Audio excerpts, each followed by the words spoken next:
Hi dear students, welcome to my class. This is for 7th class.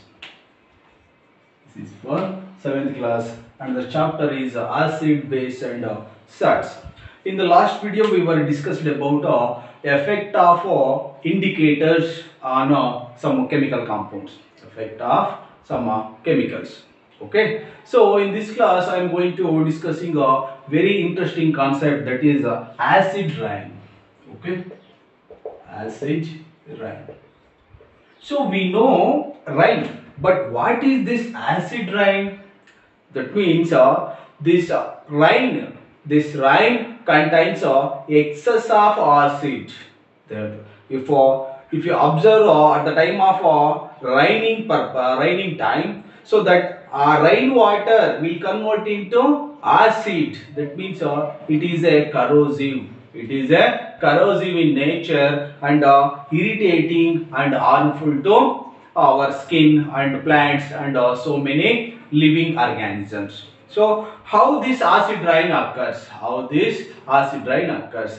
See dear students, the air pollutions, you know air pollutions. It is a type of air pollution. In that air pollution, so many pollutants are there. So many pollutants, so many oxides are combined with the water. That means I am taking first one is carbon dioxide, CO2, carbon dioxide, sulfur dioxide, okay, SO2, sulfur dioxide, and one more is nitrogen dioxide, NO2, NO2. Okay, nitrogen dioxide, which releases as air pollutants,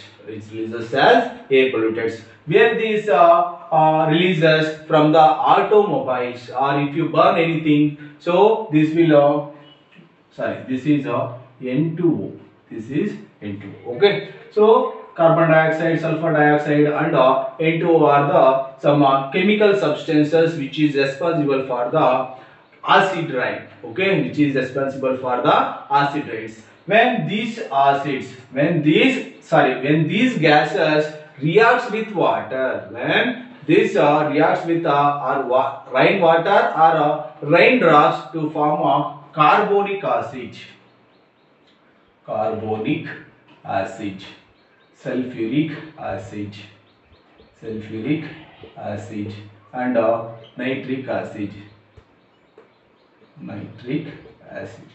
When rainwater mixed with the carbon dioxide, it will changes into carbonic acid. When rainwater is reacts with the sulfur dioxide, it converted into sulfuric acid. When rainwater reacts with this NO2, it will changes into nitric acid. When this comes to our earth, our health will be dangerous. That means very harmful to skin. It may causes skin cancer and decrease in the photosynthesis, and that means the crop production is decreases, and so many if you this rainwater mixed with the some sea water or which fresh water, that is very harmful to the species or the animals present in water. So that and also if you observe the Taj Mahal, at the place of Taj Mahals, so many industries are present. That industries releases this type of air pollutants. From that air pollutants that mix with the rainwater at the place of Taj Mahal, heavy rainfall is there at certain times. Okay, and at certain times the shining property of the Taj Mahal is decreases. Why? Because of only acid rain. But for that purpose, so many industries are closed at the near to the Taj Mahal, and from this acid rain, buildings are damaged. So many historical buildings or historical places are damaged by this acid rain also. Okay, so according to this, what is meant by acid rain, ma? So acid rain simply the acid, the rain drops or water drops mix with the air pollutants, air pollutants, air pollutants, air pollutants, and changes into that air pollutants. It may be acids or gases like carbon dioxide, sulfur dioxide, and NO2.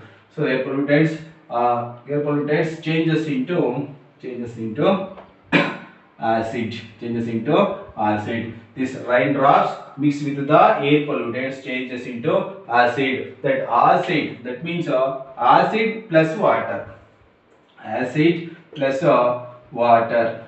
So rainwater, that means this is rainwater. Okay, acid plus rainwater becomes acid rain. Acid rain. Okay, so from this acid rain, so many problems are there. Okay, I already discussed these problems. So first problem is it is dangerous or it damages the buildings and historical places. Are so many historical buildings like Taj Mahal. And from this acid rain, which decreases the photosynthesis. If you decrease the photosynthesis, crop production is also decreases. This is harmful for farmers, and this is causes the skin problems, skin problems, skin problems, and also dangerous to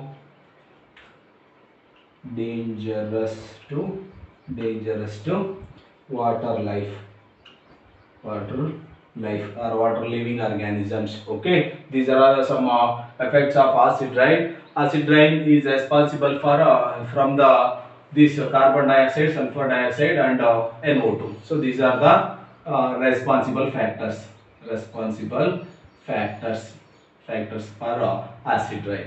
So acid rain means the rainwater contains excess of acid. Rainwater contain excess of acid. This is what simply we call as acid rain. Okay, ma'am. In the last video I discussed some activities. In that activities we used the some acids.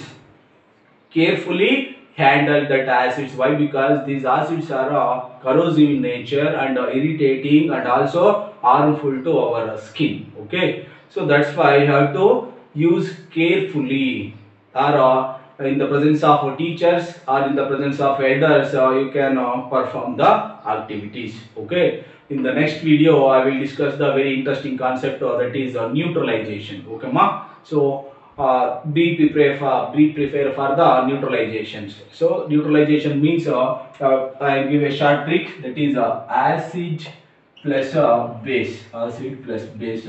So in the last class I told that neutral solutions means whether it is acidic or a basic.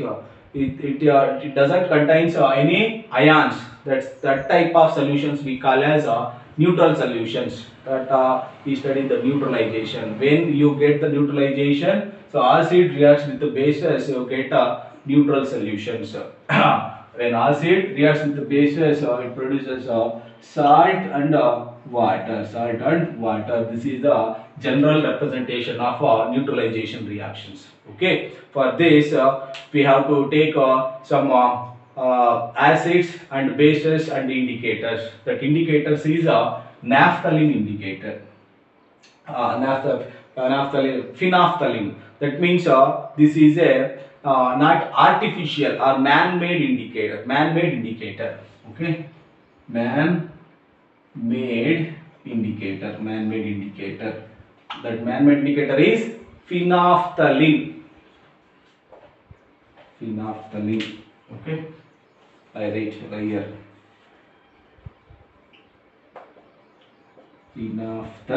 Phenolphthalein indicator is used for the acid or neutralization reactions. This type reaction, neutralization reaction.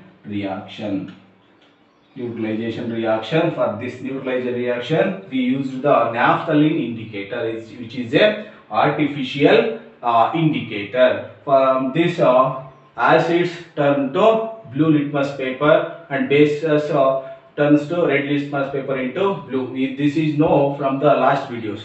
So if you dip the blue litmus paper, that blue litmus paper is changes into red color, then we call as acidic. If dip the red litmus paper, that then changes into blue color, then we call as that one is bases. So in this we use indicators. That indicator is phenolphthalein.